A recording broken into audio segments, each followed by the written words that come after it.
This week on the Analog Circle podcast, we find out how many PlayStation 5s have officially been sold, and we have a bit of information about the PS6. Nintendo is starting back bundles. They're starting back up bundles again with a few more options that are included in this limited run. We get more rumors about what game Capcom is remaking next. And I must say, if this is true, I am very excited about this title. And Shift Up is making a few changes that could change Stellar Blade's trajectory.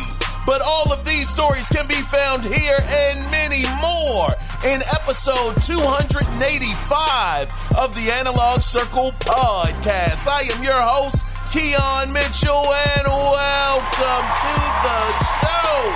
Come on in, sit down, and relax, because we're going to have a great conversation today. And if you're traveling, hopefully we can accompany you to your destination. Now, as always, if you want to be a part of listener feedback, you can do it two different ways. You can either call in at 667-284-9057 and let your voice be heard. Or you can email the show, and the email address is simply theanalogcirclepodcast@gmail.com. So I know you guys saw it. Let's get into it officially. What am I talking about? Of course, the question of the week. Now, the question officially, because I know you saw it, but let's go over it. Are you skipping your backlog for newer titles? The only reason why I'm asking this is because this year so far has been stellar. It has been amazing, and we have had zero breaks this whole year. Here it is. We got 007 First Light coming out this month. Directive 8020 came out this month. Sorrows came out this month. I know some people have a lot of thoughts on it, but still, it is a new title, and somebody's going to want to play it. You got Mixtape that released this month. Forza Horizon 6, God dog, that releases this month. Then you have other titles that have come out before now. Resident Evil 9, you got Pragmata. My goodness, at the end of the year, we got GTA 6 that'll be coming up. It is so many doggone games, but not enough time. Either not enough time or not enough money to go around. So a person like myself, my backlog gets stupid. Oh, it's egregious even. I would say for me, I'm going to have to skip some games if I want to play some of these newer titles that are coming out. GTA 6, life is probably, as far as gaming, of course, is going to be over for a little bit, because we know GTA games are not short. No matter how many of them release, no matter how good, how average, or whatever the problems may be, we know that game is going to be at least like 45 to 50 hours that you're going to have to put into it. Then you have all of the other games that have not even released yet. I know GTA 6 hasn't released, but you got Onimusha. That's also coming out this year by Capcom. You got Assassin's Creed Black Flag. I know some of you have already played it, but there are still so many other gamers that have not got a taste of what it is to play Black Flag, and I'm one of those people. So you got that game coming out this year. It is just such a boatload of games coming out. So I know for me, my answer is yes. I will definitely be skipping a couple of titles when it comes to my backlog so that I can participate in these newer titles that are coming out this year. And it's even a situation where I will be, I hate to admit this. Oh, man, I hate to admit it. Listen, I was in Micro Center about 2 weeks ago, and it's been weighing on a brother just a little bit. It's been weighing on me. I actually went up in there. I'm not ashamed to say it. I saw the ROG Ally sitting there, the ROG Ally X. Now, y'all know I'm not a portable type of gamer. It's not my gig right there. It's not something I'm normally into. I saw it sitting there. I said, man, I mean, that screen looked kind of nice. It looks a little tempting. What the world could it hurt? Let me go ahead and pick it up and let's see what it's about. And let me tell you something, brothers and sisters. Holy smoke. I picked that doggone thing up. Man, that thing was so nice in the hand, brother. What you talking about, Willis? Man, I'm telling you, brothers, when I picked it up, I don't know if it was Asphalt. Some racing game was on there. I decided to play it. Now, the loading took a little bit. It took a minute. Took a minute to get the game loaded up. But once it got loaded up, man, you could feel the rumble in that joint. The screen was big enough where I didn't have to squint. I'm going to tell you something, man. Hey. Man, I have been. Now, I'm not letting that listen. Be realistic here. I'm not saying I'm going to pull the trigger. Okay, I'm not saying I'm 100% convinced. But I will say, oh, shucks. I am thinking about getting this doggone ROG Ally, man. Move this man. Oh, man. Man, listen, hold on. Now, I know what I said in the past. I understand that handheld gaming isn't for me. But brothers, oh, man, brothers and sisters, having that thing in my hand, goodness gracious, I started thinking, I'm like, okay, like $700-800. Now, if I minus the 200 plus 3 minus the 4, add that to the 2. I'm trying to figure out, I'm mathing. I ain't gonna lie.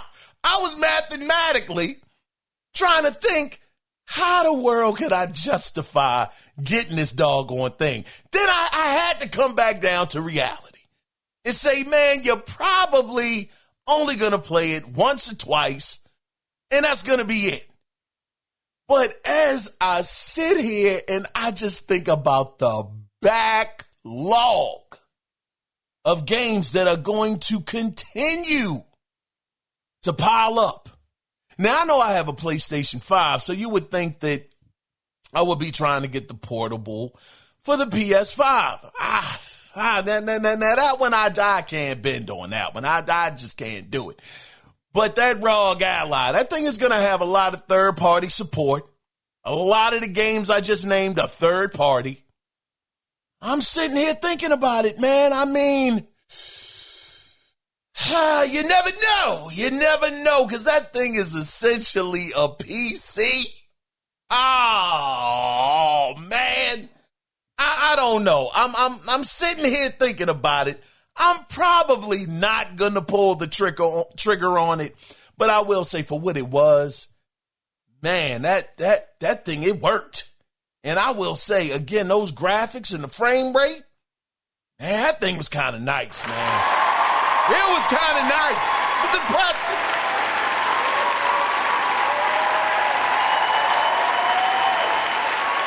Man, good old ROG Ally. They did that thing with that design. But anyway, that's the question.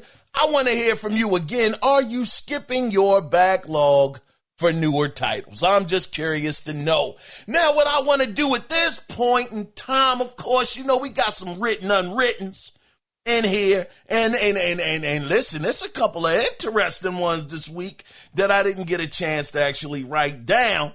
Soros. Got some Soros news right here. You know, we definitely always love to hear about those numbers. Show me the money. Because you know it's all about the money when it comes down to these titles. It comes down to how much they make to depend on if they get a sequel. And we know that Soros, well, first off, before we even get to Soros, we know that Returnal was one of those earlier games that came out on the PlayStation 5, and it actually was very well received. Now, for me, I'm not into those kind of games. I could do without them. I'm not into the games being super hard. Y'all know my motto. I play games for fun, not difficulty. It is not my thing. But I will say, outside of it being a hard game, everybody thought that the gameplay was great. Graphics were great. Story was, it was a pretty okay story. Interesting story from what I've heard. Nothing that's going to blow your socks off, anything like that. But I heard it was a solid, all-around performing game, except when it came to the sales. I think the sales were lacking a little bit. And that's understandable because of what kind of game it is.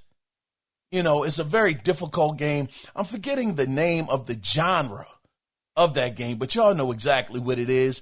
But here it is. So you have a couple of years later, Soros comes out, and it is still pretty much the same kind of game as Returnal, but they do put in place a couple of things that make the game more accessible.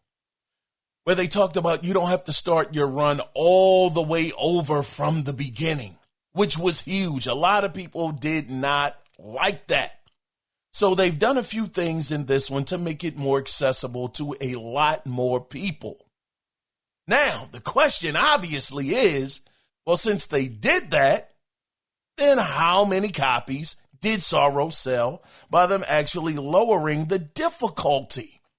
Well, man. Brothers and sisters, it has been reported, and this is coming from IGN, that PlayStation 5 exclusive Soros is starting out kind of slow because at this point in time, the game has sold 300,000 copies. Y'all killing me with this. Can you believe it? 300,000 copies! 300,000! Man, God. Wow. 300,000 copies. Now, is it a situation, again, similar to Returnal? Where people know, man, nah. I know that studio makes hard mother-loving games, and I don't have time for anything like that. I want to play the game and enjoy it. I don't want to keep bumping my head against a virtual wall trying to beat a doggone game. I got things to do. It'll be messing around with you and all of this hard difficulty. Maybe that was a deterrent. But again, with the amount of PlayStation 5s out there, this has always been so baffling. To me, it's always been baffling.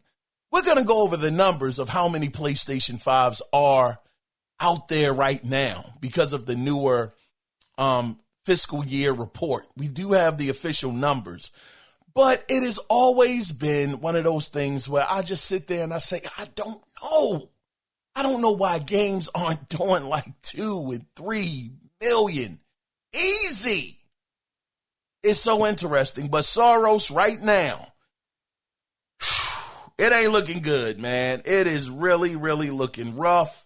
It's saying that its opening night, it generated over 22 million in revenue, according to analyst data. So, depending on how much this game costs to make, I don't know. They might be in the red instead of the black. I mean, we'll definitely have to see what happens with this. But right now, it's not looking good. Housemarque's second game on the PlayStation 5 is slow. Oh, it's slow. But there's still time. Who knows? Maybe more people get some more stuff off of their backlog and they jump onto Soros. I might even, man, I don't know. That difficulty going to have to be doggone easy for me to want to give it a shot. But we'll see what happens with this in the future. But outside of Soros, I got another story here. And I got this one from Eurogamer because we're talking about how much these games are selling. And I will say right now, as it stands, those guys over there at Capcom, I had mentioned Capcom. We're going to talk about them as well a little bit later. But Capcom right now, they have sold. Let me find it here. They have sold and set a record of, here we go. It says Capcom's digital content's sales increased 15.2% year on year to $914 million. It says this segment recorded 59.07 million unit sales, which is an increase of over 7.1 million units from the previous year. Now, I know that they have some numbers for Resident Evil 9 because they cleaned up. They made 1.3. It says as the future, the company is anticipating net sales of 1.3 billion, which is up 7.5%. Let me see if I can find it. I know that Resident Evil 9 did extremely well. And now I can't even find it in the article. But Resident Evil 9, no, I'm going to find it. Give me 1 second. You know what? We're not even going to do that. We'll just look it up off of Gemini. What did RE9 sell? Or how many? All right, here we go. How many copies? Because it was a lot. Did RE9 sell? Here we go. All right.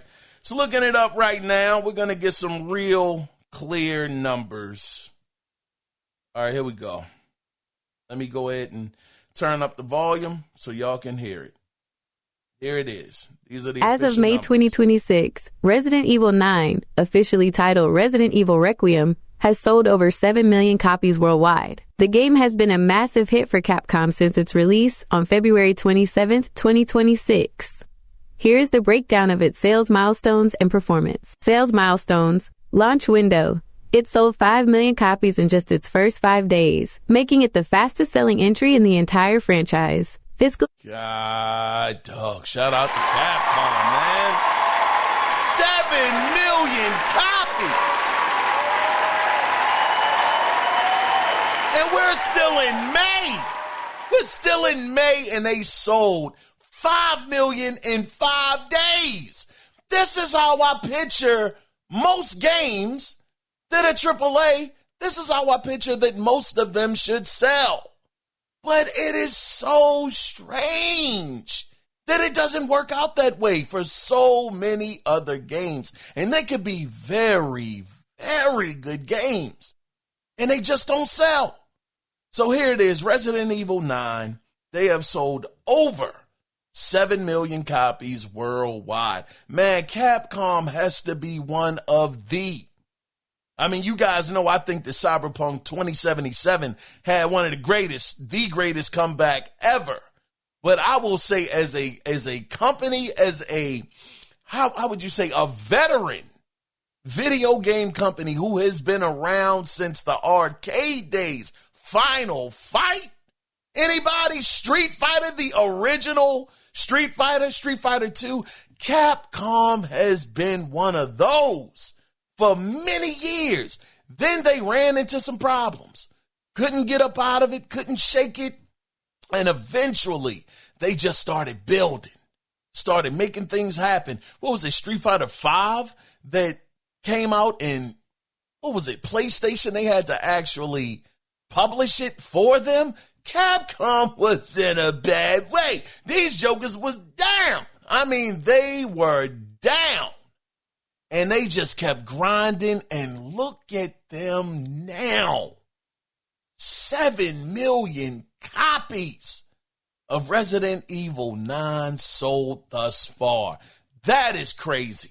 And again, like I said before, we got some very, very nice, and it depends on what kind of gamer you are, but we got some pretty nice, at least rumors as it stands right now, about Capcom a little bit later in the show.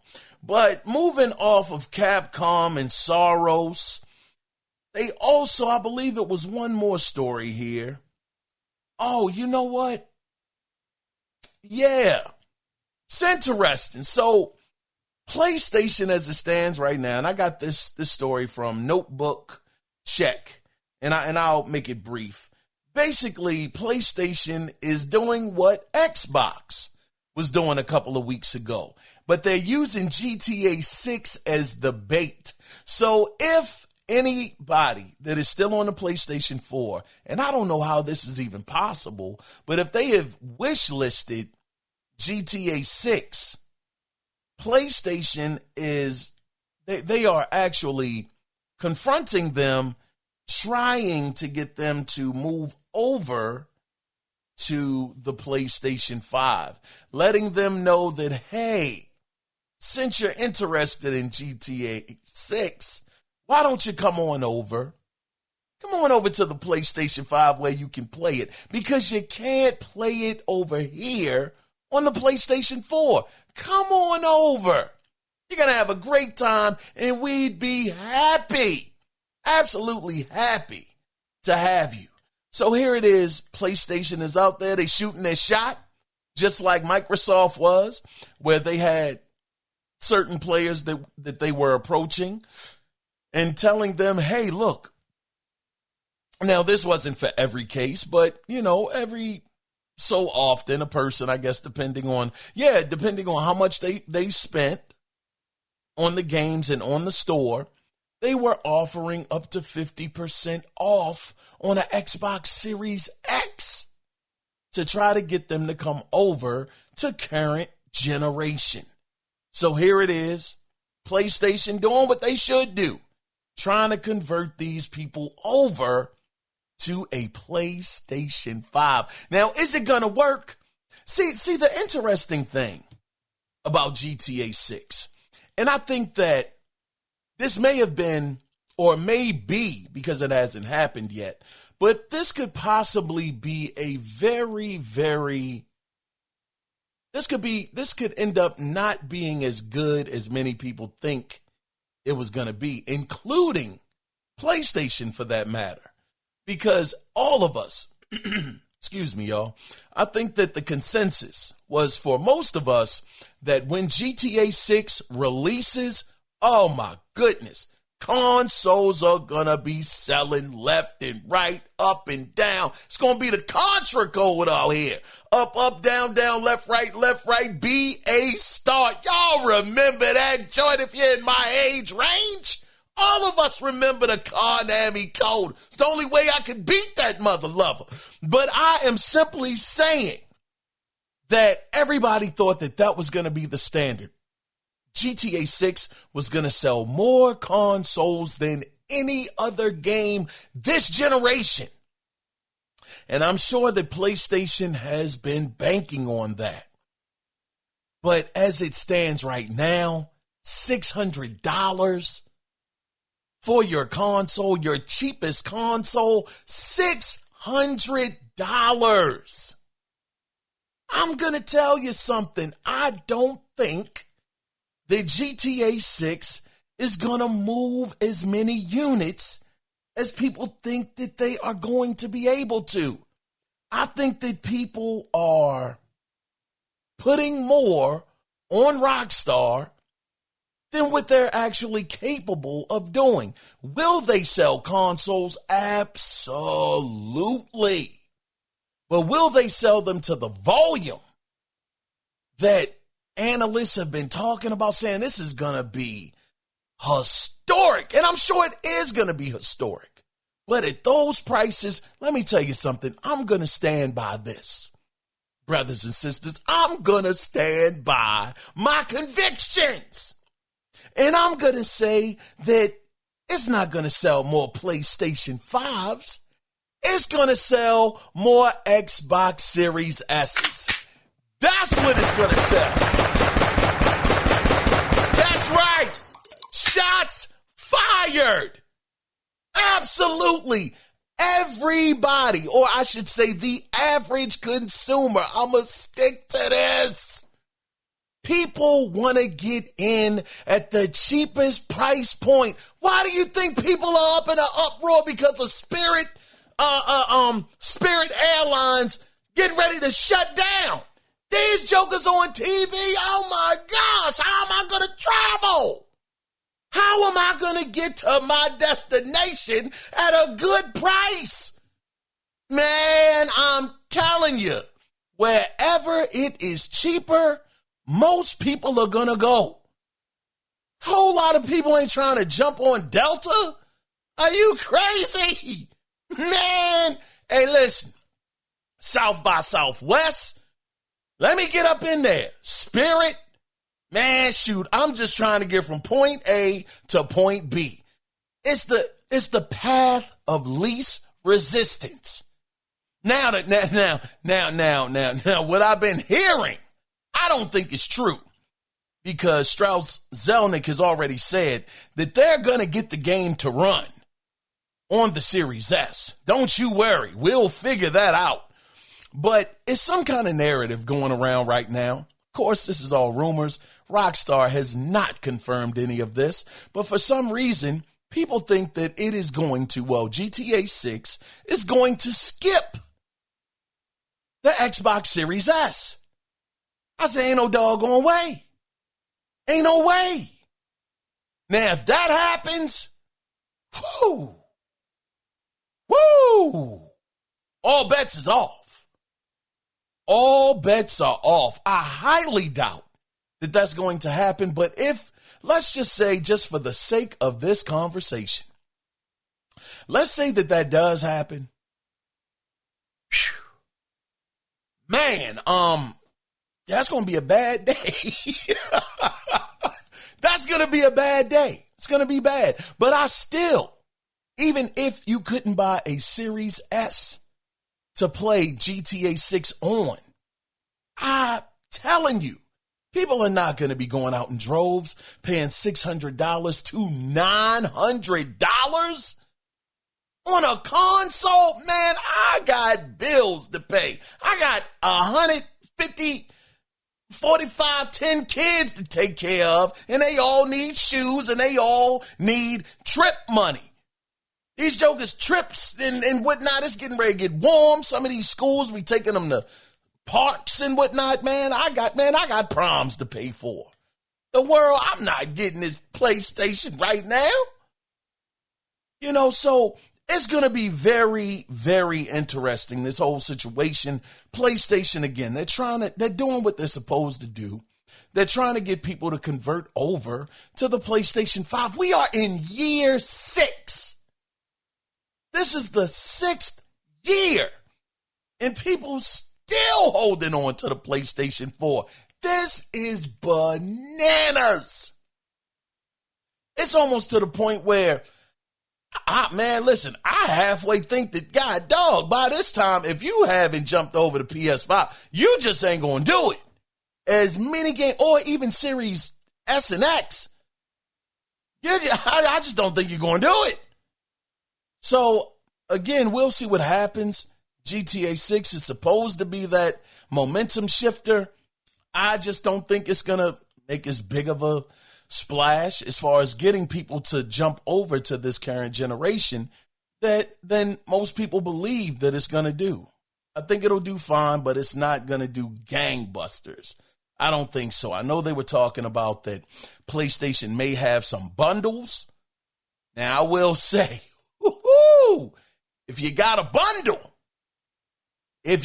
bundle on your hands with GTA 6 inside the box, and it's in let's just say a PlayStation 5, this is extreme, but if it's in a PlayStation 5 Pro box and the game is running, and I don't think it's going to be able to, but just for the sake of this conversation, let's say it runs at 60 frames per second, then, my brothers and sisters, show me the money. Man, you might have something. No! You possibly, very, very small possibility of moving a few more units if you have GTA 6 in the box with a PlayStation 5 and a PlayStation 5 Pro. Again, do I think that Rockstar would do that? Heck no.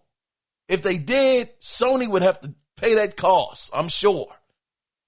But it would do wonders if, of course, it's to be believed that they do have the marketing rights, which Strauss Zelnick did not deny when Jason Schreier was interviewing him, which is where we got the information from. If that's to be believed, then it would help you out. But I am going to stand on my square. I believe that more Series S's will be sold as a result of GTA 6. But with that being said, I got one more unwritten that I want to go over real quick. And then we're going to get into the meat and potatoes of the show. And I got to shout out this good brother. This good brother sent this to me not that long ago. So this is going to be on the fly. And I want to shout out to my good brother Mike J for this one right here. So he sent me a story from Windows Central. And just to give you a quick synopsis of what this is about, it's called, quote, Project Seleucus. Now, it's a new Xbox Game Pass tier that has been unearthed alongside a curious, quote, now this is the name of it, positron, end of quote, potential disc, listen to this, potential disc to digital program, and it could be huge. So we're going to just go over this in real time with each other. I didn't get a chance to really write this down because I'm trying to, record the show as quickly as possible as far as, when this came in. So I didn't really get a chance to actually go through it. But I thought that was so interesting that it is a possible program where it's talking about turning discs to digital. So I'm going to try to go through this real quick. It says new Xbox CEO Asha Sharma has already hinted at a big China expansion for Microsoft's gaming operations. And we might be on deck with the first details. Says sources familiar shared 2 new Xbox code names with us recently, now verified inside the latest Xbox Insider builds. Says the first is Project Seleucus. Hopefully I'm saying that right, which seems to be a brand new Xbox Game Pass tier set specifically designed for the Chinese market. Seleucus seems to represent not one, but several Xbox Game Pass tiers and rewards specifically tailored for China's unique regulatory environment and gamers' preferences. Details beyond that are scant at this time. So for now, this is something that is more geared towards the China market. I'm not mad at that. They keep on trying to break into that market. Golly, they just keep getting shut down and shut down and shut down. But they keep trying. I give them credit. They are not a quitter. Now, let me see if I can find the other one. Let's see. China. It's talking about China a little bit more. Now it's talking about this next one with the discs. Okay, it says this is code name, and I'm going to say it again, positron. well, that's quote positron, end of quote, from what we can tell, could be some form of disc to digital entitlement program. The details here are incredibly scant right now, and investigations, are ongoing. It may not be exactly as it seems right now from the details we've received, so take this with a huge pinch of salt and a healthy dose of speculation for now. But it would make sense. I thoroughly expect the next gen Xbox, quote, Helix, end of quote, console PC hybrid to be without a disc drop. Oh! Okay, we can just stop it right there. Oh, shucks. Yeah, this kind of went in a different direction for a brother. Oh, man, I was not expecting for it to take that much of a turn. This joker said he doesn't believe that Helix is going to come with a disc drive. I'm going to tell you something, brother. If that happens... You've been hoodwinked, bamboozled, led astray, run amok. This is what he does. Man, if they do that, shucks, man, they better give me a doggone disc drive. I don't want to sound entitled. Let me take that back. Please give me the option to have a disc drive, man. I don't want to rely on y'all. So this says to me that this program right here is going to be something based off of, and I know it said it, but man, this is hitting a little different. Of course, the details are very scarce, so got to take this all with a mustard seed of truth. But if it's to be believed, this seems like a program where some kind of way you're going to be able to take your physical games and make them digital. I don't know how the heck you do that. I have no idea. Well, I guess it's not that far-fetched. If you have an account and on that account, you have these physical titles that are on your hard drive and the DRM and all of that stuff can actually bring it up. Man, brother, can you imagine going into next generation with no disc drive? No disc drive? And they're going to try to sell you on the idea of, guess what, pal? You can just take your physical game and make it digital. Man, shucks, brother. Hey, listen. Goodness, man, if y'all do, man, brother.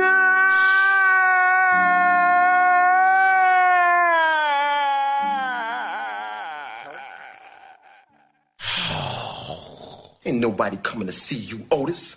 Man, who the world wants that? I get it. It's a lot of PlayStation 5 Pros out there. I mean, ain't a whole lot. Let's get a grip. But I understand PlayStation 5 is selling out here in these streets, and some people don't have the disc drive. I understand that the lower priced all digital PlayStation 5, the regular PS5, is out here without a disc drive in it, and that's selling. But God, dog, man,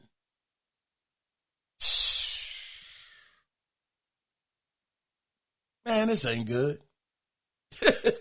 This is not good at all.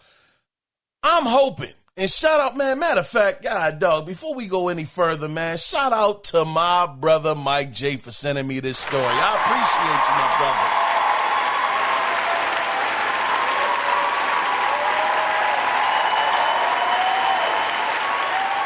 Man, I don't even know about this one. That's going to be a heck of a sale. That's going to be a heck of a sale job right there that Asha's going to have to do for me. Telling me that I can take, now granted, now I'm kind of bugging a little bit, but I'm thinking if they do it, you better believe PlayStation darn sure going to do it. There ain't no doggone way they are not. If Microsoft does this, PlayStation will. I guarantee it. And you know what? I'm not gonna get into it right now, but Mike J, he actually sent me something that we're gonna discuss on listener feedback, and it circles all the way back to 2013 and how we saw what Microsoft was doing at that time, and we saw what Sony was doing, or what Sony did at that time. And we all had question marks. We all heard things, but we actually got some actual news that happened. So we'll just save that until listener feedback on Sunday. But with that being said, guys, man, look, we've already got into the gaming news that doggone went down. So you know what? Let's just get started officially. Here we go. So I got this story from CNBC.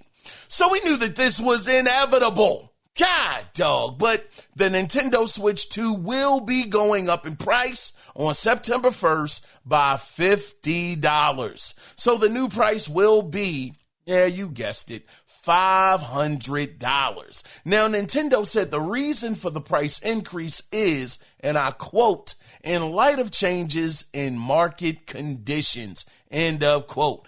Basically, this RAM is kicking them in the rear end right now. Let me continue. But mainly, like I said, we understand that it is the memory chips that are going up in price because of all of these AI data centers, these build outs that are happening. And that's ultimately raising the price. Now, also, Nintendo is expecting, and this is kind of interesting too, going back to the market as it stands right now, they are expecting a 27% decline in net profit, going from $418.5 billion yet to now 310. They went from a projection of $418.5 to going all the way down, yen, to going down to 310 billion. That is insane. That's a lot of money that they're expecting to lose. And I'm telling you, it's because of the economy. Things are not great right now. Gas is still high as the clouds in the sky right now. And now I can't even imagine. You guys, you brothers and sisters out there that are living the life, that have the BMWs, the Mercedes Benzes, the Lexuses. Heck, some of y'all might even have a Panamera right now. Y'all know about the Panamera. I want that car so doggone bad. That Panamera is a beautiful, beautiful car. If I was to go in debt over a car, I'm going to tell you that Panamera, that would probably do it for me. I just love the way that car looks.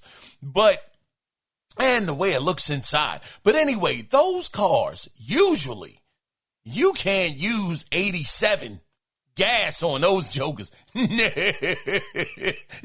sir. Because those aren't regular average vehicles. You got to probably use 91. Holy smoke. Let me tell you something. If I had to use number 91 gas right now, man, brother, be in doggone, man, I'd be in a hospital. I'm going to tell you right now. And if you got a big truck, a SUV or whatever the case may be, a big Lexus SUV truck or the BMW X5 or whatever the case, man, you shucks. Man, a brother might halfway contemplate on catching a bus. I'm dead serious. Man, listen, I'm out here and I have, the truck, diesel. Diesel is stupid. Man, it is absolutely ridiculous. So, again, this is the climate that we are in. Food is going up. Stuff is just crazy. So, that's going to be a decline. And this was the thing. as far as this decline that Nintendo was talking about. And I found this interesting. Do you know, and this actually goes into the PlayStation 6 and the Xbox Series, the Xbox Helix. If I'm not mistaken, they said, Nintendo that is, that they are losing money on the Nintendo Switch 2. They're losing money right now. Hold on, let's look that up. Because it was a report. Now, I didn't actually officially look this report up, but it was said that Nintendo is losing money on the Nintendo Switch 2. Now, I don't know if that's at the $450 mark or what. Hold on. Is the Nintendo Switch 2 actually losing money every time it sells a console? I'm going to look. It says yes. As of May 2026, reports indicate that Nintendo is selling the Nintendo Switch 2 console at a loss or at a very slim margin. And now this is key. At a very slim margin in certain markets. God, hey.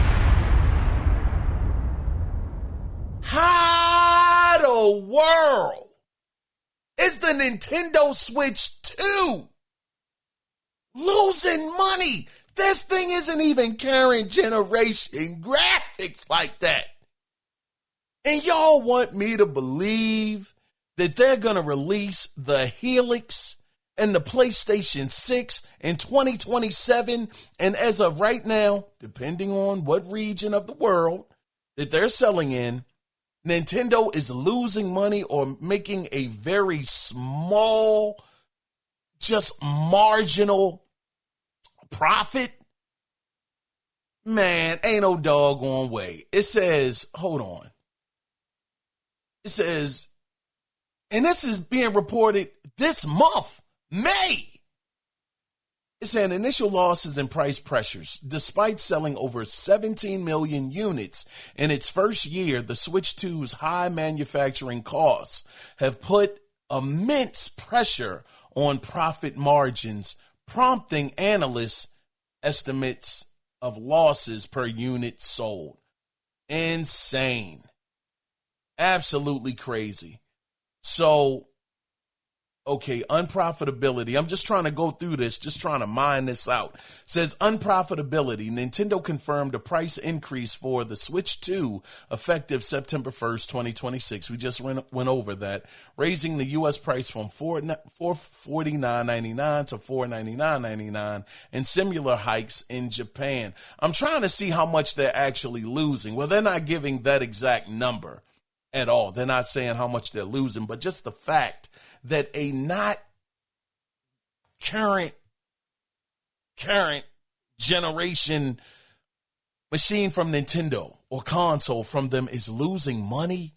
You know, Nintendo never loses money on their consoles. Maybe back during the GameCube era, maybe, because I didn't know GameCube was more powerful than the PS2 until like a decade plus later. I found that out. Didn't even know. So maybe during that time, and I think that was the era when Nintendo was like, you know what, we're done with this power mess. We're going to just stick to what we do and stick to our guns, and that's what it's going to be. But it's no doggone way that they can get the PlayStation 6 down enough if Nintendo is losing money on something that costs $450. Let's just say $500 because they raised it. And who's to say how much of a profit they're making off of that? Interesting. But let's go ahead, though, guys, and let's get into the next story that I got from IGN, because this is the thing. We're talking about money and all of these money problems and declines in sales. Listen, Nintendo isn't the only one having money issues, because Sony, these jokers can't catch a break.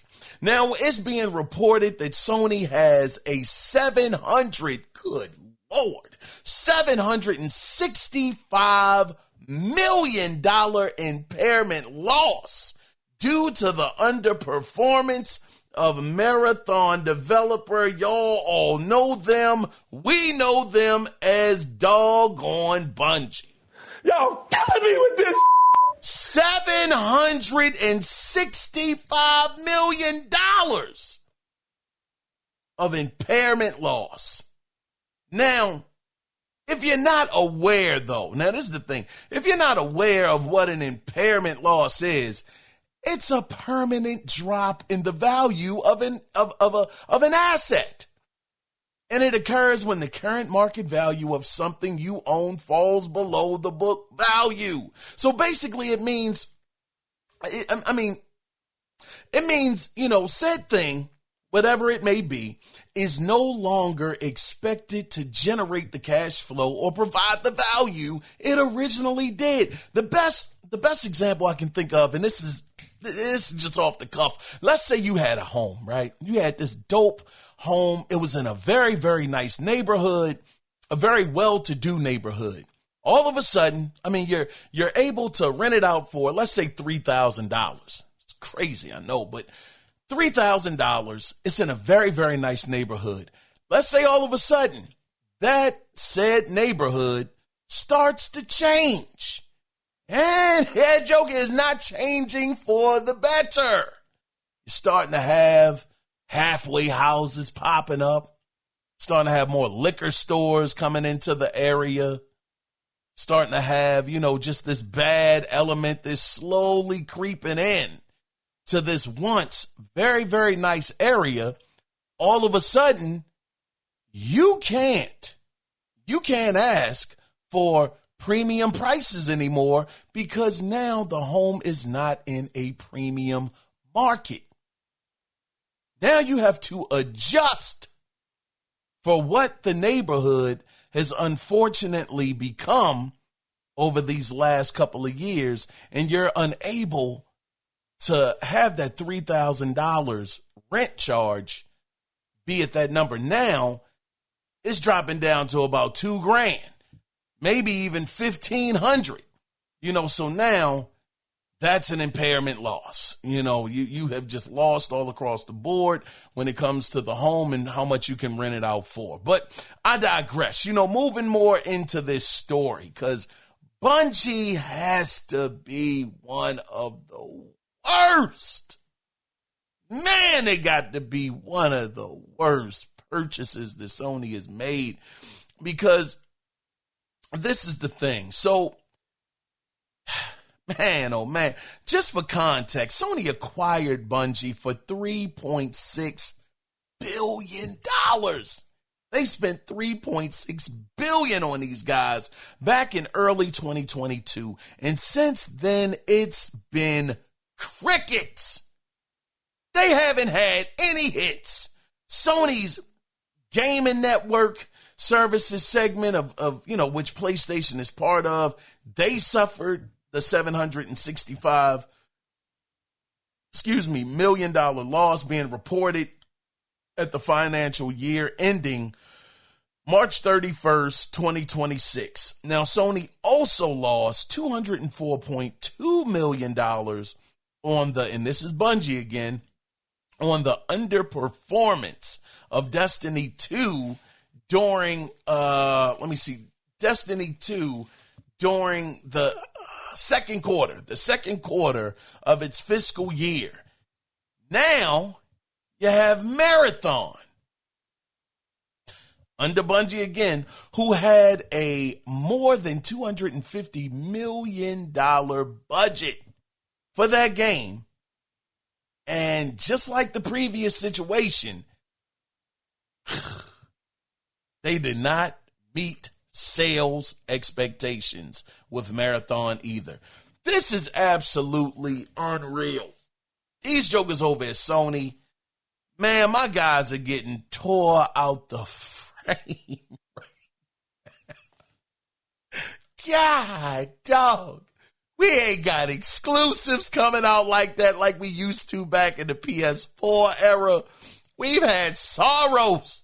I think Soros is the only first-party game we've had all year. Now, granted, it is May. I get it. But still, I think we only got one other game that we know of that's coming out this first party, and that's Wolverine, which I'm crazy excited about. Can't wait for that one. But my gosh, man, my guys over at Sony, man, we having a hard time at it. I mean, between the losses with Bungie losing so much money, then getting sued multiple times here in the U.S., then they're over in the U.K. getting sued, trying to get extra money off of people for these digital game sales. Golly, stuff is rough. I'm telling you, it's no doggone way that they release PlayStation 6. You know what? We'll talk about it, man. We'll talk about it. I forgot. We got that on the docket. Anyway, let's go ahead, though, guys. Let's get into the next story that I also got from IGN. So, y'all remember last week. Now, this is to clear this up because I feel like, man, it's no feel in it. I messed up. And I have to correct my mistakes. So, y'all remember last week we found out that Xbox was having their game dev update event. But since then, I didn't really hear anything else about it. And of course, the main interesting thing about the event for me was that they were going to go over Project Helix. They were going to be talking about that. So that's what I was amped up and hyped up about.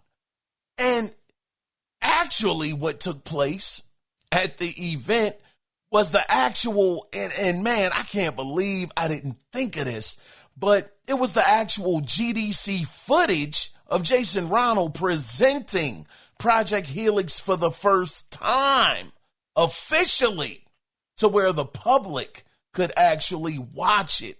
And you know what, I guess after, it actually makes more sense now because I was telling you guys during that time when Project Helix was actually presented to the world, I was saying that Destin Legary, he was actually recording that conference. He was recording it. And then all of a sudden, his video feed stopped abruptly. I was like, man, what happened? So it makes sense. He wasn't supposed to be recording it. So that's why, in my mind, I'm like, man, they've already talked about this.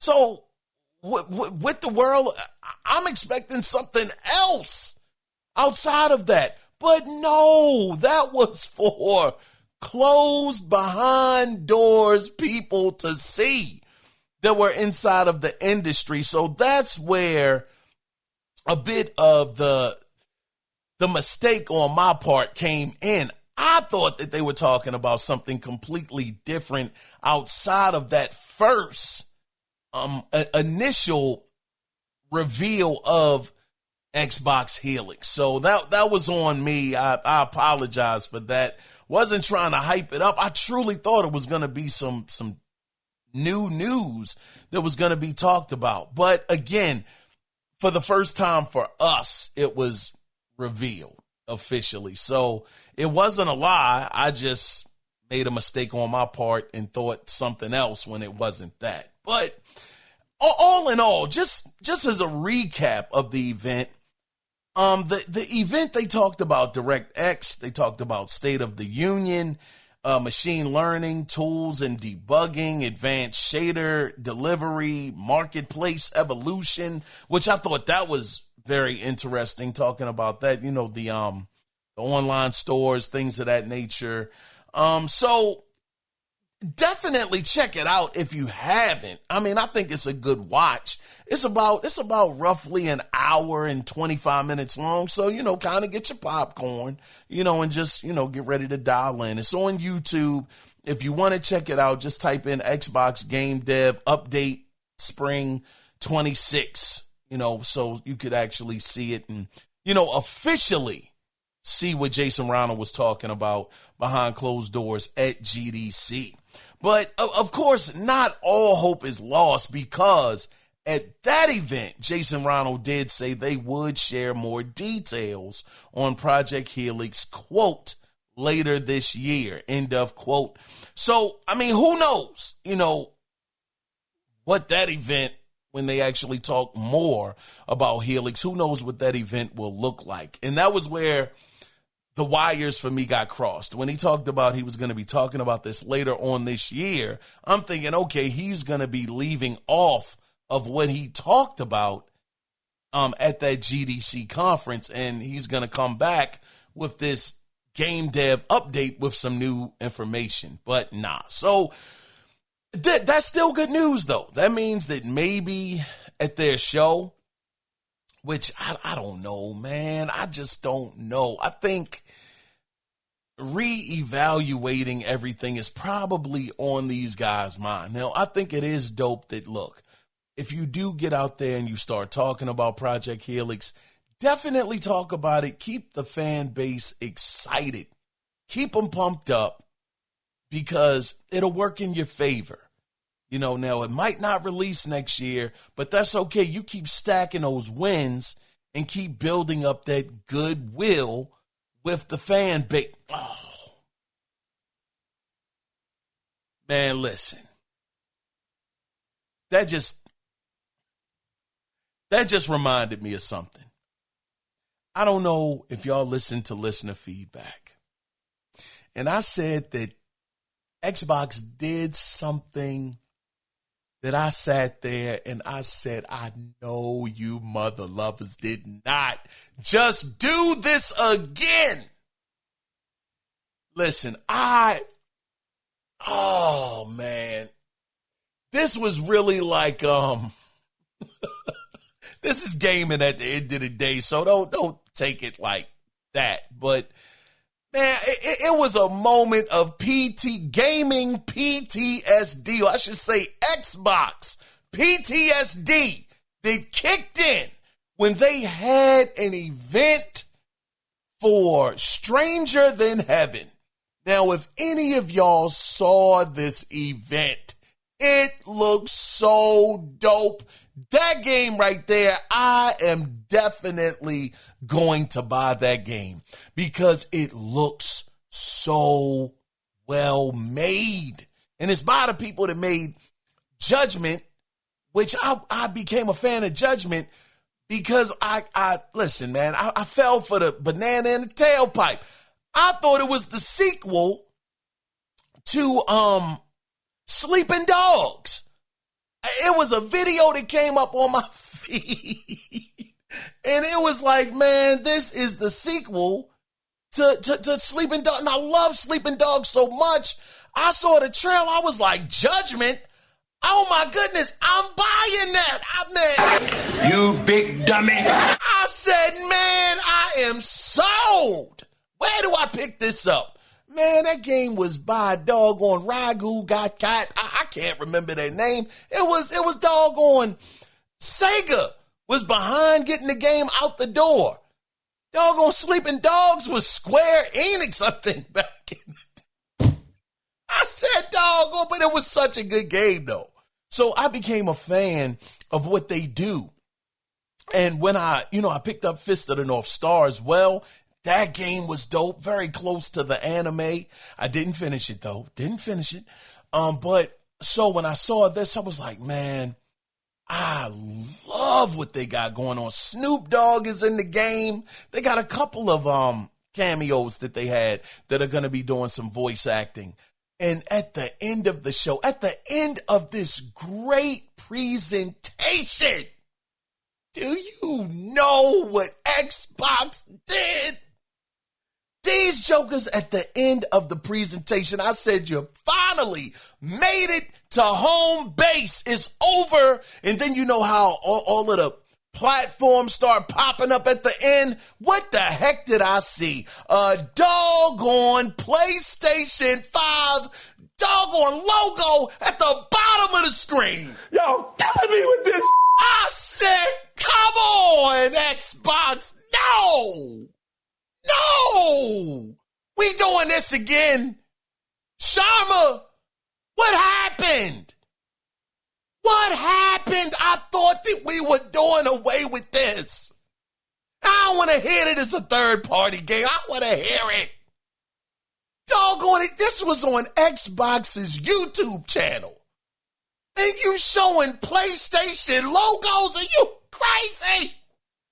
Man, I said nope. Nope.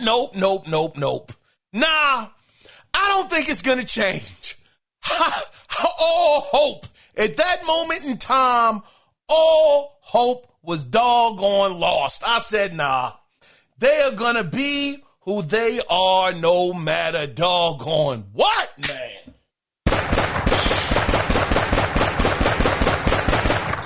Man, these jokers shot me virtually up. I said, man, I can't do this. Here it is. I've been on a run for Xbox because I've been loving what these guys have been doing. It's been feeling like the old Xbox. And you go and do this. Golly, the betrayal.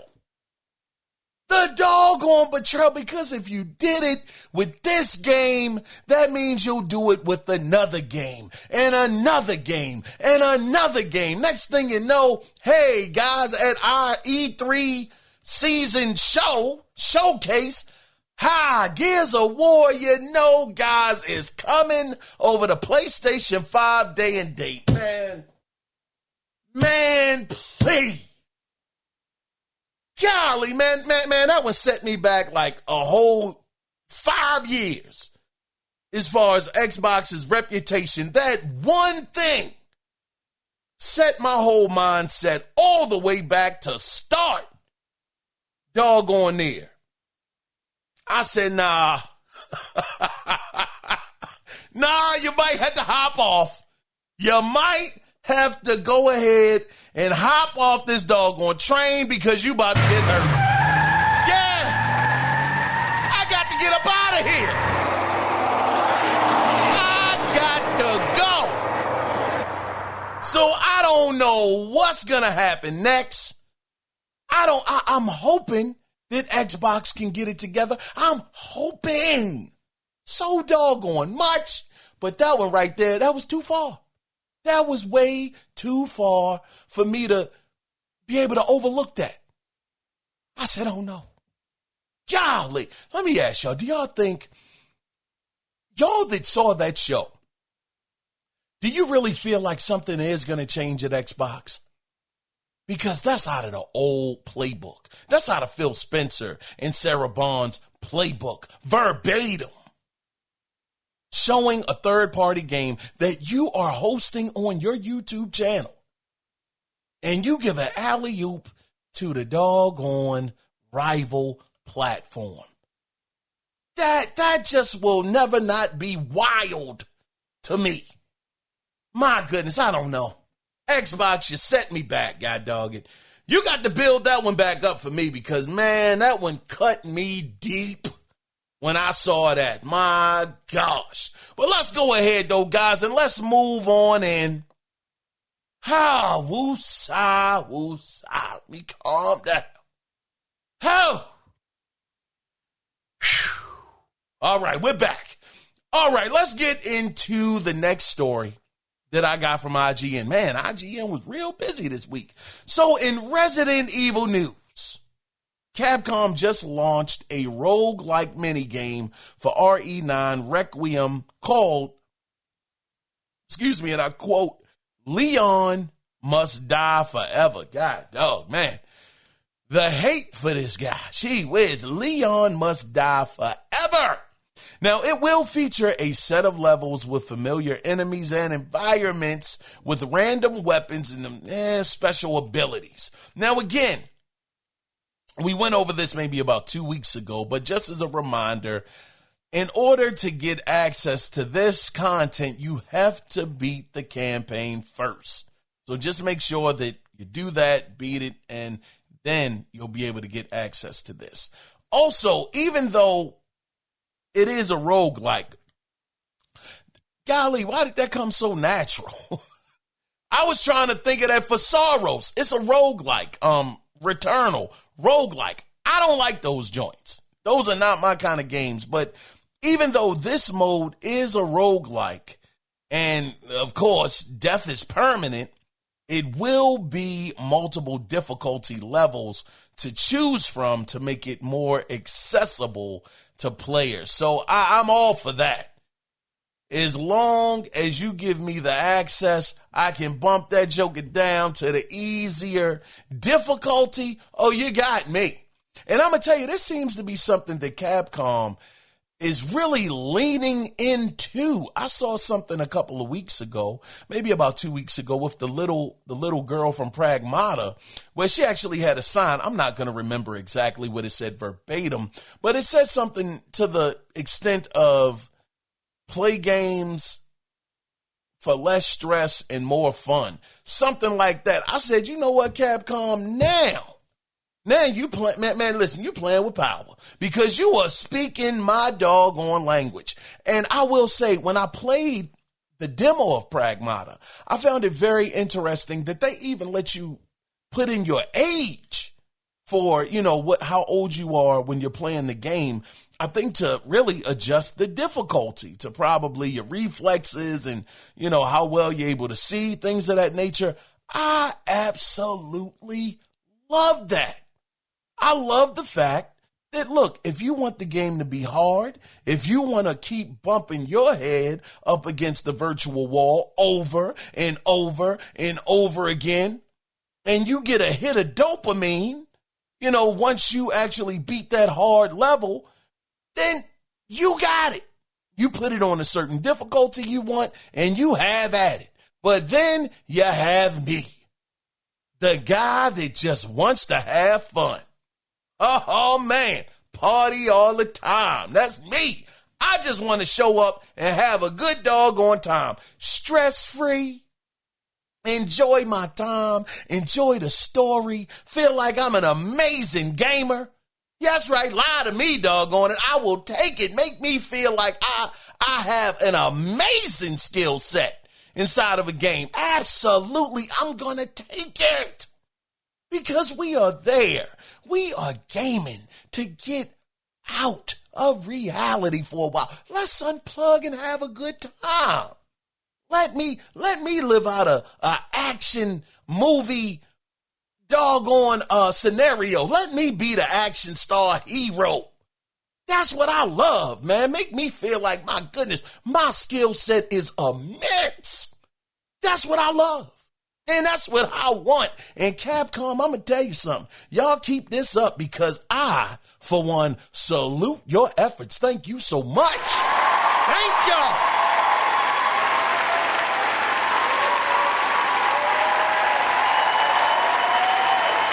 Man, thank y'all for thinking about a gamer like me. Now, let's go ahead, though, guys, and let's move on into some quick news, as it were. We're going to circle back to Nintendo because in quick news, man, and this ain't good, god dog, Metroid Prime 4 Beyond has still, I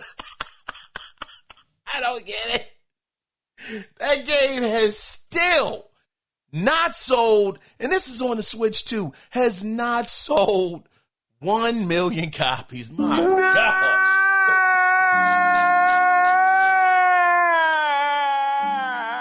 Man, them jokers said Metroid Prime 4. Ain't nobody coming to see you, Otis.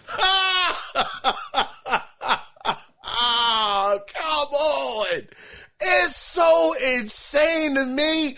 This was one of those stories where I saw it and I had to take a double take because we all know that Nintendo games sell like crack cocaine. I mean, these jokers sell. Man, it's like the player base is unreal when it comes to the support of these Nintendo IPs. But Metroid Prime 4, for some reason, this has to be a letdown. This has to be a major letdown for Nintendo because, Metroid Prime 4, that joker was shown off back in like 1987. This game took a whole 2 generations to release. This Joker was supposed to have came out on the Switch years ago. It took so long. They said, man, darn that. We got to put it on the Switch too. It took that long.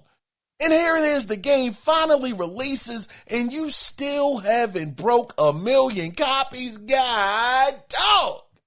I'm telling you, Nintendo is about to retire the Metroid Prime franchise. I am sure of, you know what? Hold on, let me not talk. Let me not talk too loud, because I want to see how many copies did Metroid Prime Dread sell. Let's see. How many copies has Metroid Dread sold? Oh, okay, so Metroid Dread is the best-selling game in the Metroid franchise. Golly, now listen to this number. This is the best-selling. This is as good as it gets for the Metroid franchise. They have sold over 3 million copies as of mid-2023. Hold on. Really? Man. It's saying that it released in 2021. Metroid Dread is that old? Oh, shucks. Man, hold on. That can't be right. It came out in 2021, y'all? What? Oh, nah, ain't no doggone way. When did the video game Metroid Dread release? Oh, my goodness. October 8th, 2021? October 8th, God, God, dog, that 5 years, well, it's not quite 5, but that time has flown. So even with that game, and I bought that game, I have that game upstairs. Even that game, at best, the best in the franchise, sold 3 million. And man, that game plays good. It plays really, really well. Man, it is what it is. Metroid is just not. It's just not a Zelda. It's not a Mario. It's not a Mario Kart either. But, you know, I love Metroid. I respect the franchise. It always tripped me out as a kid when I actually got the code. I think it was all 9. Yeah, y'all might remember this, man. Back in the day, codes was the greatest thing ever. I think the code was all 9s at the top and all Ks at the bottom.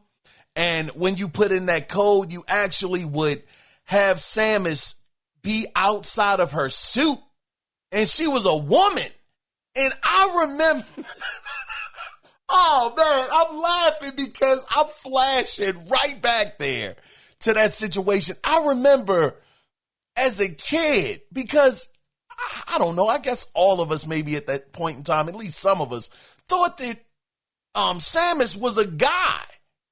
He was a dude. I'm like, man, it looks like a dude. I know it's a suit. But I'm going to tell you, when I put that code in and it was a woman, I was like, oh, what? It threw me off. She had a different weapon and everything than what she did inside of the suit. So I was like, man, wait, wait, man, this is a girl. Blew my doggone mind at the time. I couldn't believe it. I was like, wow, that took me a good like 5 minutes to kind of process that. I was shocked. I was like, wow, okay, well, I guess this is what we doing. Let's rock. You know, it was absolutely incredible. Did any of y'all actually put that code in back in the day? And am I saying it right? All 9s at the top, all Ks at the bottom. Y'all had to let me know, man. But anyway, we starting to run a little long here. Let's go ahead, though, guys, and let's get into the next story that I actually got from VGC. So let's get back into some daggone. Yeah, man, we got to get back into some Sony news. So, Now we no longer have to guess. This is a good thing. We no longer have to guess how many PlayStation 5s have been sold because at Sony's latest financial results ending on March 31st, 2026, PlayStation 5's lifetime total sales, is 93.7 million units sold. Which actually, now this is when things do get a little interesting, but I think we all understand why. But it's actually behind the PlayStation 4 when compared to the same time frame.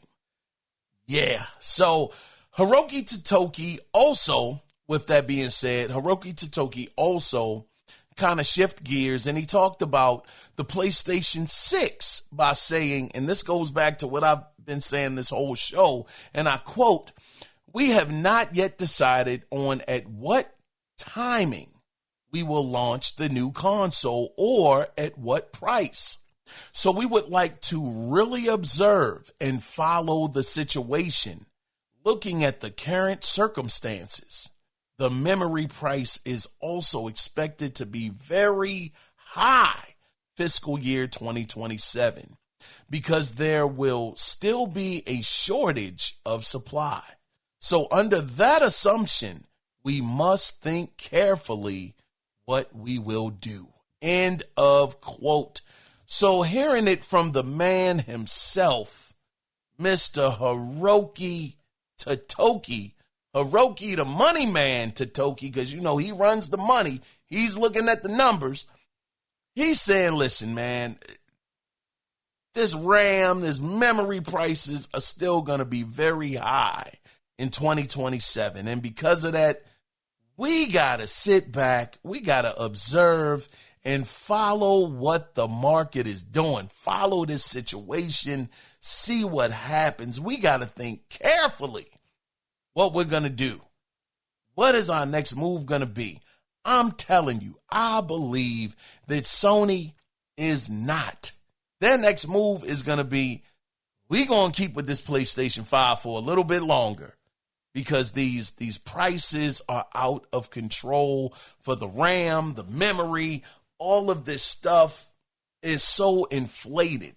And I know they were talking about they're going to have to find a new way of how to sell the consoles and things of that nature. They're going to think about exploring different ways to do that.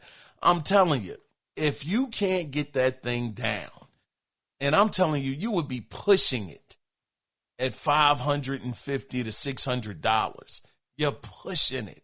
But how could you not when Nintendo is losing money on the Switch too?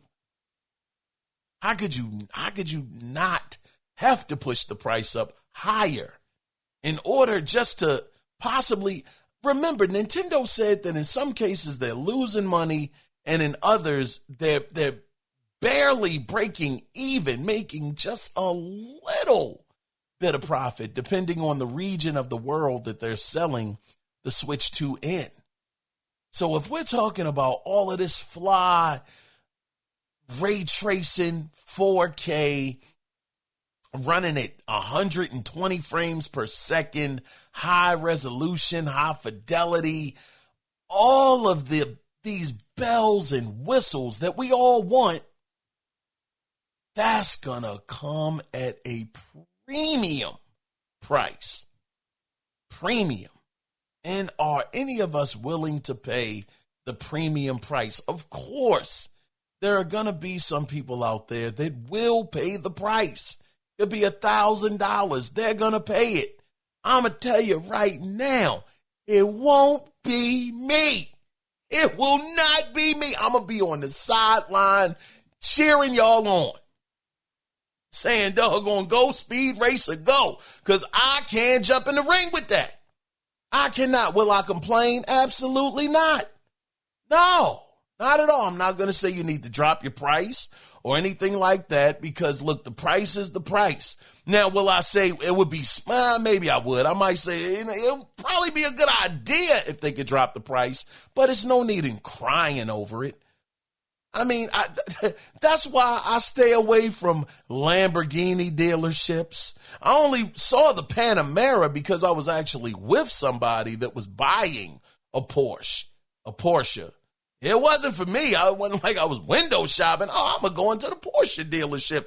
No, I stay out of there. I can't afford that. Man, shucks. No way.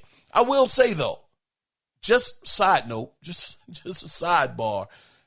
When I was there inside of the Porsche dealership, it was in Pennsylvania. I wish I could remember exactly where they were. They were so cool, man. They were so cool. They were like, hey, I see you looking at the Panamera. You wanna sit inside of it? You wanna, check it out? And I was like, nah, I don't think so, man. I'ma just admire it from the outside, and he was showing me all of these different features. That's why I really started to love the car, because they were just so dope. I thought that at that kind of dealership, these cars are $100,000+. I would have thought that me coming in there in work clothes, I thought they would have treated me a certain kind of way, but nah, they were offering me coffee and all kinds of stuff. They were just really, really cool people. And I understand that some people would say, well, I mean, they're salesmen. I get that, of course, but it doesn't cost anything to treat somebody, with respect and, treat them kindly and not make them feel like they're out of place. So I just appreciated it from that standpoint. And who knows, man, maybe one day I might pull up in a Panamera. You never know, man, but I digress. Listen, these prices, they're going to be what they're going to be, but PlayStation, they are not in the business. They can't be in the business of being. They can't be, what's their name? NVIDIA. They can't be them. NVIDIA, man, these jokers, that's a luxury brand. What I mean is you're going to pay premium prices for their new graphic cards. Their graphic cards are going to be expensive. They've set that bar. PlayStation, you're the brand that people can go to, get a great product. It performs well, and people enjoy it. They love it. It's an entry point into gaming. And I just hope that with the PlayStation 6, that they'll still be able to be that kind of brand. Right now, it's looking very, very shaky with their prices being as high as they are. But hopefully, they will sit out 2027, maybe try to circle around 2028, see what's going on. And maybe 2028, early 2029, maybe they'll release it then when the market is a little more stable. Hopefully the tariffs will be a little bit better at that time. But I say take your time. I don't think anybody is rushing to get to the PlayStation 6 because, again, it's been 6 years and they're just stopping putting Call of Duty on last generation hardware, almost 6 years later. So we still got some bright days ahead of us with the PlayStation 5 and the Xbox Series X. And I mean, the S is what it is, you know what I mean? But it's still going to get some of those, it's still going to get the game. So that's what I'm saying. But let's go ahead, though, guys. We're almost finished here. Oh, man, we are not almost finished. All right, let's get into a story I got from Nintendo Life. So circling the wagon back to Nintendo. Now, we all know the Switch 2's price. Of course, we talked about it. We've talked about it this whole episode. It's going up. But in the meantime, starting in early June at participating retailers in North America, Nintendo will be introducing the Choose Your Game bundle, where you'll be able to choose from Pokemon Pocopia, Mario Kart World, or Donkey Kong Bonanza. Now, the bundle will set you back, and it's not that bad. It's back to the regular price, $500. But by doing it this way, you'll actually save yourself around $30 instead of, if you bought the game separately. Now, speaking of the game, just to be totally transparent, and we talked about it earlier. The game included in this bundle will be digital, not a physical. So much for the physical copies. These jokers, they just don't want to give them. But also, keep in mind, this deal, it is, quote, limited time while supplies last, end of quote. So I'm sure that it's probably going to be like the discontinued Mario Kart bundle that I think that thing stopped around in September or October.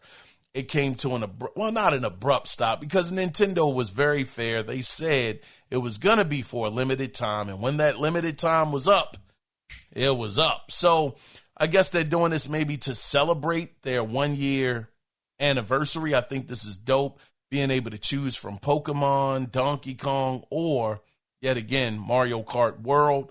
I love the fact that they're actually giving you the choice to choose the game that you want to play. So that's awesome, man. But let's go ahead, man, and let's get into the next story that I got from Digital Foundry. So it's not really the biggest story, but to me, it is impressive. So 007 First Light has been confirmed and shown running at 60 frames per second on the PlayStation 5 Pro. Now, I'm sure you are all probably saying, well, that's the least it could do. But it gets a little bit better. It was also clarified by IO Interactive that the base PlayStation 5 will also run the game at 60 frames per second by giving the player, of course us, the gamer, the choice to run the game in quality mode at 30 frames per second or performance mode at 60 frames per second. Now, just on another side note, it has been no official report on what the Xbox Series versions will run at. I'm sure they'll probably be on par with the PlayStation 5 and maybe not the PlayStation 5 Pro, but the PS5 base model. I'm sure that it'll be running at 60 frames per second, but nonetheless, it was so buttery smooth when they showed off that gameplay, and I am so interested in this game now.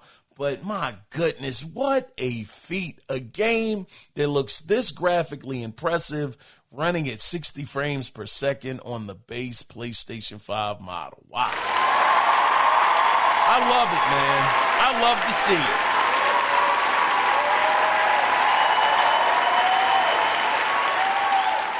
Well, let's go ahead, guys, and let's get into the next story that I got from VGC. So Shift Up, the developer of Stellar Blade, has given more information about what the future holds for the developer during a Q1 earnings presentation. Now, they said, quote, development of the next Stellar Blade title is progressing smoothly, on track to meet our targeted quality standards. Notably, starting with this next title, Shift Up will transition to a first-party service model. That's big. They said this will allow us to lead marketing strategies that fully reflect the distinctive identity of the Stellar Blade IP, and we expect to communicate the unique appeal of its universe to players more directly and effectively. So as it stands, matter of fact, I didn't think about this. I don't think this is really news that they're actually going to be doing their own publishing of their games, because who was the original director of Resident Evil? Is it Shinji Mikami? I think he actually had the studio over at Xbox or Microsoft. They got shut down after they did Hi-Fi Rush. I think that's him. I think so. Anyway, I do remember that he actually got hired on with them. Him and his team, his new team that he just made. He developed And, he had his team, and he actually went over there to shift up, and they hired him. Yeah, I think it's Shinji. I think so. If I'm not right, you guys, please correct me. I'm not going to look it up, for the sake of time.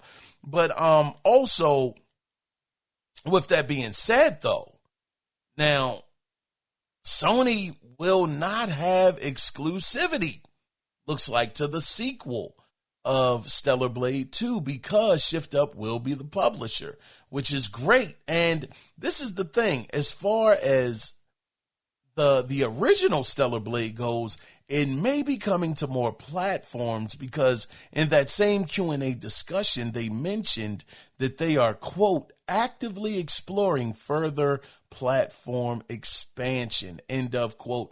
So it's going to be a very, very interesting, not very interesting, it's just going to be a dope situation to see these guys and see how well they'll actually be able to self-publish and get their games out, get the messaging out, make sure that they're keeping their games at that standard quality level that they want them to be in. It'll be interesting to see how Shinji Mikami actually, it'll be interesting to see what he comes up with over there. How much creative freedom are they going to give him? Are they going to give him the Kojima treatment and let him just run wild and do whatever he wants to do in order to get his creative juices flowing and get his full vision out? Or are they going to try to tame him and, tell him, I don't think you can do that. Won't you do this? It's going to be a very, very interesting thing to witness. The only thing that not bothers me, but it actually worries me is that we've seen, and I talked about it before, so I won't dwell on it too much, but we've seen these developers, they go off on their own, they make their own teams, and it just doesn't seem like they have that same magic that they once had. So I'm hoping that doesn't happen to Mr. Shinji. I'm hoping he'll be able to continue to set the bar and keep the bar high and be very, very successful over here at Shift Up. And, that Stellar Blade 2 comes out phenomenally well. And hopefully Xbox players will be able to get a chance to, you know what? No, darn that. No. See, I've been getting too soft on Xbox lately. Yeah, y'all pulled that Stranger Than Heaven thing. Y'all really let me down. No, I say give them nothing. Give them nothing. Because listen, the thing is, Boo this man! Man, listen, I'm just saying, man. Look, okay, all right, maybe. Nah, man, bump that. Nah. I need y'all fighting. I need y'all out here fighting for dollars. Hey, PlayStation, if you can drop a bag on them to get it exclusive again, do it again. Doggone it, do it again. And Xbox, if you want them to come over to your platform, Shift Up, that is, man, maybe drop a bag on them as well and say, we need you over here for our gamers to be able to experience your game. I need y'all out here fighting, man. I don't want we are the world, we are the children. No. We need competition, and we need y'all fighting each other at every single turn. Every single turn. I need to feel like every time I turn on my PlayStation, I know you've been fighting. You've been fighting for my dollars. I absolutely love it. Now the thing is, keeping it, in perspective. Of course, I'm embellishing a little bit. Pardon me. I'm embellishing a little bit here, but keeping it in perspective. I just simply want these guys going back and forth with each other, making each other better, making the pricing better, making the structures of, the online stores or just the entertainment factor of each console. I just want them to play off of each other just to make each other better. That's all. That's all it's about. All it's about at the end of the day. I just want y'all to be out there, steel sharpen steel. That's all. Nothing more, nothing less. But let's go ahead, though, guys. Let's go ahead and get into the next story. This is actually about Sega, which is a very, very good but yet interesting story.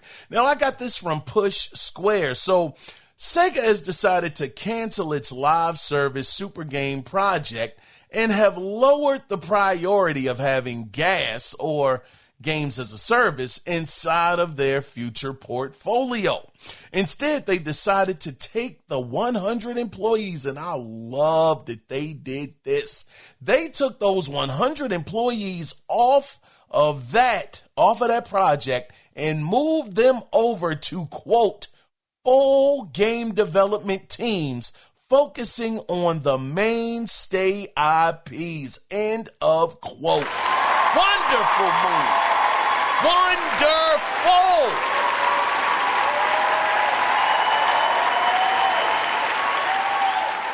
Now, listen, they said that live service, man, this is rough.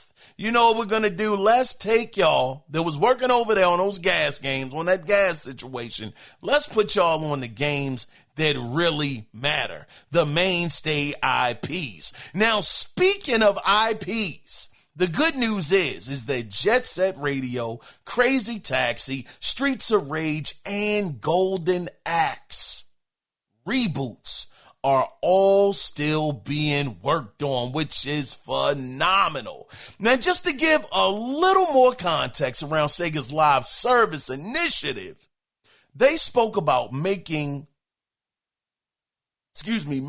heavy investments in this area and said the concept would involve, quote, a game that stands head and shoulders above normal games, end of quote. But now this is the thing. After witnessing countless live service games fail, Sega was like, nah, we see that this is a hard nut to crack. And we're good off of this. We're going to just continue to do what works. And that, of course, is single player experiences. Jet Set Radio, Streets of Rage has been amazing. Absolutely, these reboots have been, they've had so much DLC. The reboot, that thing has been insane. I beat it, loved every minute of it. You got Golden Axe. Like I said, that Jet Set Radio, if that was real gameplay that we saw maybe about 2 years ago, that thing is going to be marvelous. So that's the thing. They said, look, we're going to go back to what we do best.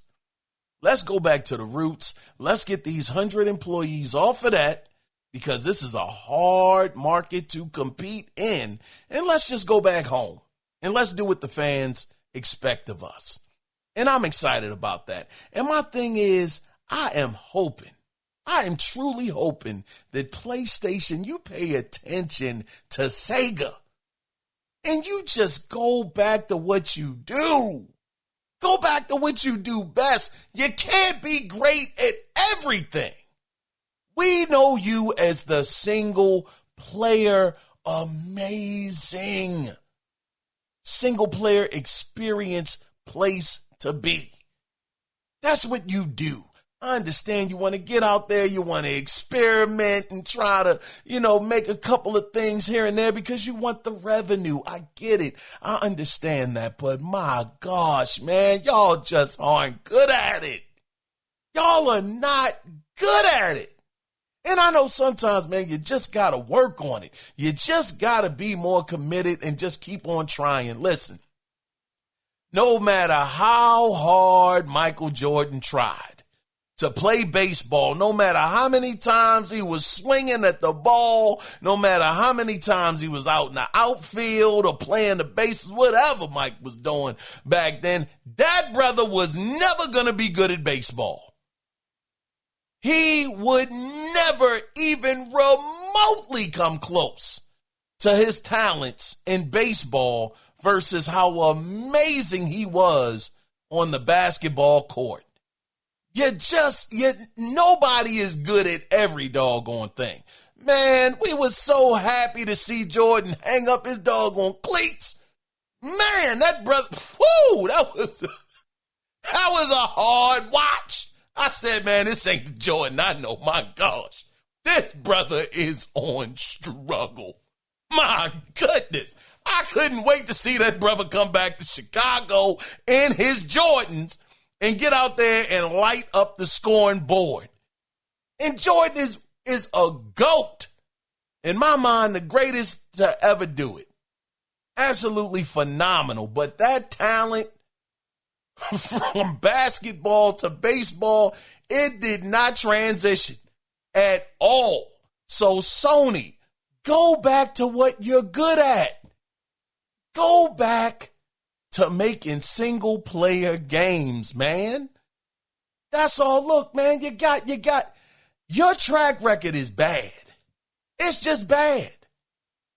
Now keep trying, but make sure that you keep your eye on what people come to you for, and that's single-player gaming experiences. Don't forget it.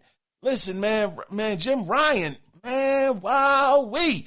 That brother left PlayStation in a rough spot when it came to that. And this is them. They actually shaved it down. It was more gas games than have come out already. But they shaved it down. So, yeah, just get back to what you do.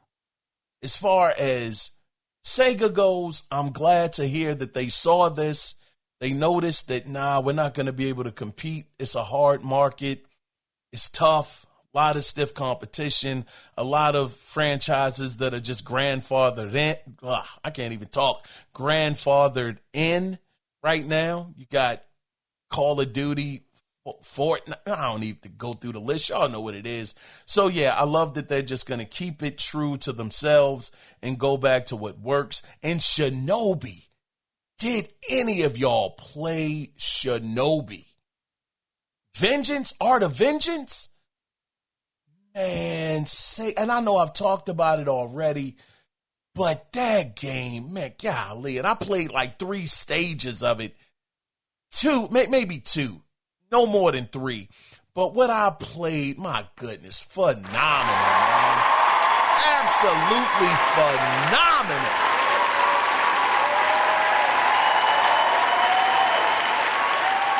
So that's what we want. That's what we want, Sega, and I'm glad that you guys are doing just that. But let's go ahead, though, guys, man. We're going to be here for 2 hours, man. Let's go ahead. Let's get into the next story. I think we're almost, we getting there. Yeah, this is about it. Let's get into, it's another IGN story I got. Now, this is just in some quick news. You know, this is kind of like a quick feel-good story. So, publisher PlaySide confirmed that Mouse PI for Hire, as of April, which was last month, 2026, has sold 730,000 copies. Doggone. Recouping. This is the greatest part. Recouping publishing and marketing costs for the title. So congratulations to them. We might get a sequel.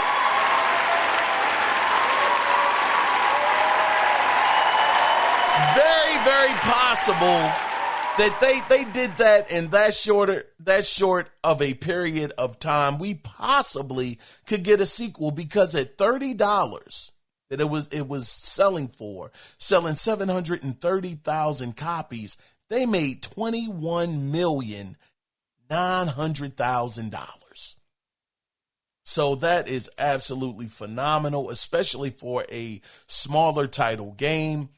A AA game has such a great looking art style to it. We all know that first thing we think of is Cuphead, which shout out to MDHR. I don't know what those guys are doing. I have no idea. I would have thought that this would have been the direction that those guys would have gone in. But since Cuphead, it seems like they have just been very, very quiet. I hope they're not like Lauryn Hill was, you know, with the Miseducation album, where she dropped that. And it was such a amazing body of work that she was kind of hesitant to do anything for quite some time because she didn't think she would reach that same bar of success, so hopefully MDHR isn't going through that right now. We would love to see what you guys are working on and, moving past Cuphead, or if you want to do a Cuphead part 2, I don't think anybody would have a problem with that, but hopefully we'll hear something from them soon. But again,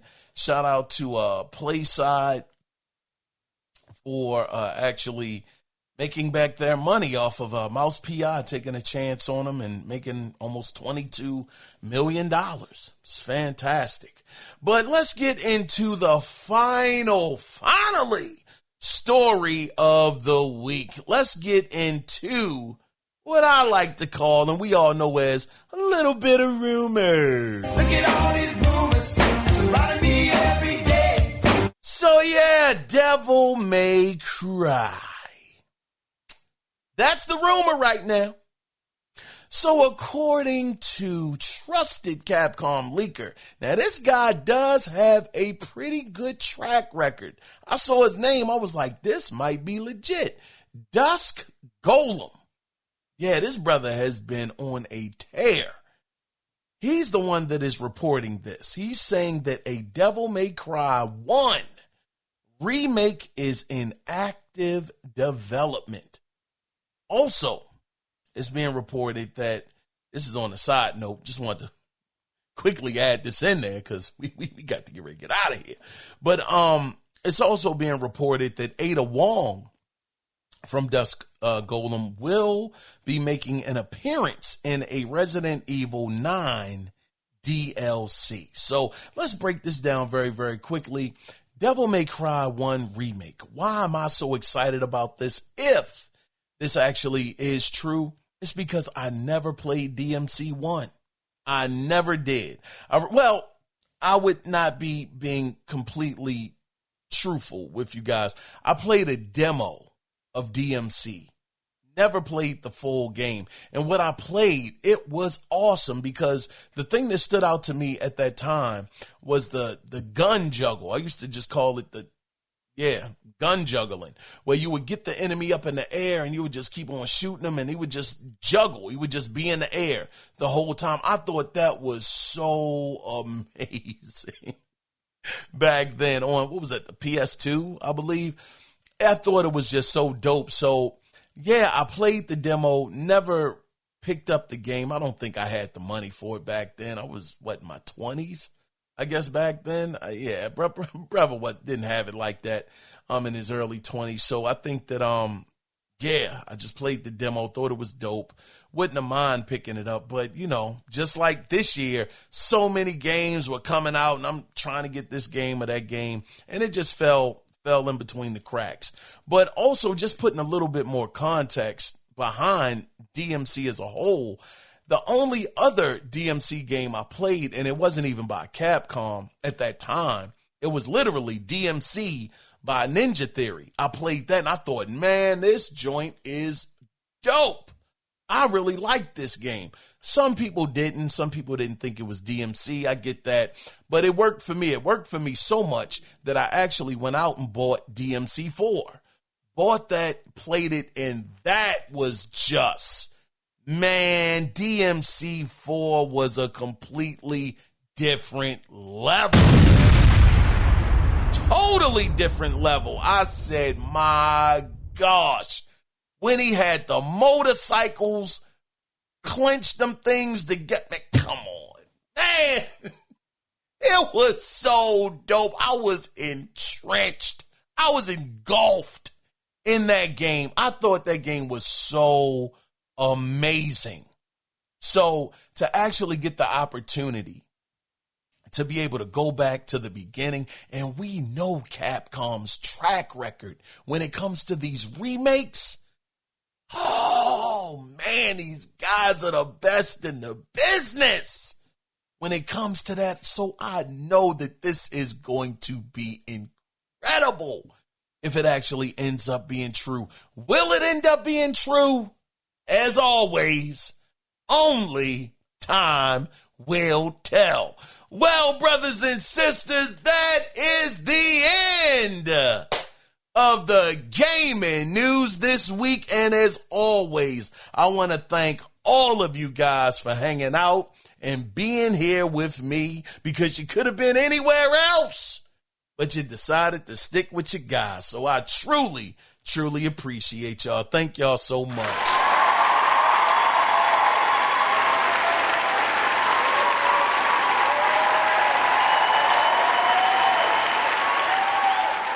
So with that being said, of course, you guys know we're going to be back at it Sunday. And if you want to be a part of listener feedback, as always, give me a call at 667-284-9057 and let your voice be heard. Or email me. Email the show at theanalogcirclepodcast@gmail.com. So with that being said, before we tie this thing on up and put a bow on it, always remember one thing. It is not about the consoles. It is about the games. So with that being said, until Sunday, when we do it again, until then, you guys take care. Be safe out there. Bye-bye.